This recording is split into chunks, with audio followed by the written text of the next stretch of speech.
তোমাদের সাথে সাদা কালার চলে এসেছে তাই তো এখন 7টা বাজে। কোনোদিন আমাকে দেখেছো যে আমি 7টা পর্যন্ত শুয়ে আছি, আজকে কিছু করার নেই। পরিমাণে ঠান্ডা লেগেছে আর জ্বর এসেছে কাল থেকে না, ওটা পরশু রাত্রি থেকে হয়েছে। ঠান্ডাটা পরশু দিন থেকে লেগেছে, কিন্তু রাত্রির থেকে জ্বরটা এসছে, কিছু করার নেই। জ্বরটা কম আছে বলে আমাকে কালকে কোনো রকম কোনো ব্লগে শেয়ার করি। পরশু দিন একটা করেছিলাম, সেটাও এডিট করতে পারি, ওটা আমার কবে এডিট করে কালকে মনসা পুজো ছিল, শুধু আমি বসি করেছিলাম আর সমস্ত কিছু গোছ করার জন্য মা করেছিল। পুজোর সময় গিয়ে বসেছিলাম, আজকে আমি কিছুই করতে পারি। আর কী করা যাবে, এখন বর্ষার সময় যদি জ্বর এসে যায় কিছু তো করার নেই বলো। আর সেই সঙ্গে গা হাত পা যা ব্যথা হয়েছে তোমাদের কী করে বলবো। আমি মশাই টশাই খুলে নিয়েছি, আমি ফ্রেশও হয়ে গেছি। যে আমার বাবাটি আমার 8টায় পড়াতে আসবে, 7টা বেজে গেছে, ওকে তুলে ফ্রেশ হতে পাঠিয়ে দিল। আমিও বিছানাটা গুছিয়ে দিল, ওই ছোটো ভাতটাই দিয়ে এসেছি। ওকে একটু খাবার বানিয়ে দেবো, খাবো, তারপরে রান্নাবান্না একটু পরে করবো, কারণ এখন আমি পাচ্ছি না। আমিও সঙ্গে সঙ্গে একটু কিছু খেয়ে দেবো, খেয়ে দিয়ে তারপরে 8:30 9টা নাগাদ গিয়ে রান্না বসাবো, কারণ খেতে খেতে তো সেই 10টা বেজে যাবে একটু তো।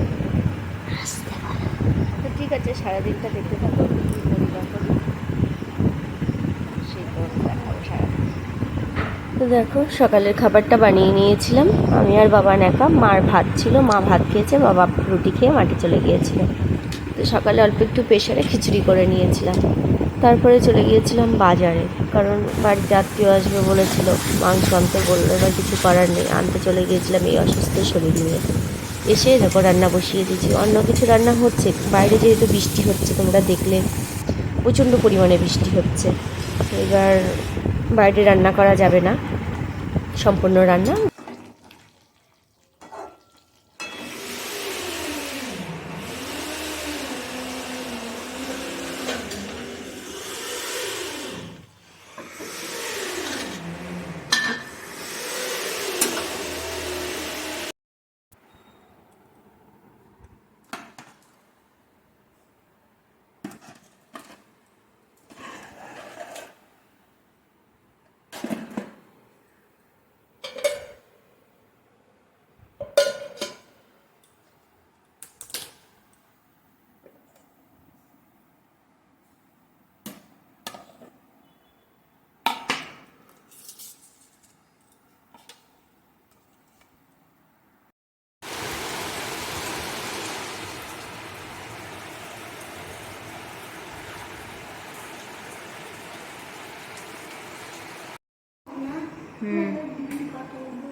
এই লাইটগুলো বন্ধ কর, তাহলে এই লাইটগুলো দেখা যাবে না।